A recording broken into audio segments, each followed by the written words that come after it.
Hello guys, this is a tutorial on how to remove and replace oil filter on Opel Corsa Mark D. This is 1.3 CDTi, 55 kilowatts. So you have to undo this clip. It is an 8mm nut bolt. Here also 8mm clip. Yes. Take this out. Yes. Take this out on the turbine. Put it a little on the side.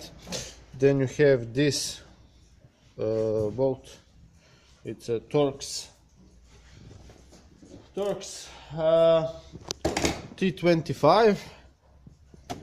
Undo this and unhook it here. Here. This is of two parts. Unhook it here, so you can take this one out. Take the 32mm socket wrench and just undo it. Take out the filter. Replace all the O-rings. That is very important. Lubricate them with oil so they sit properly, and put everything back. And that's it.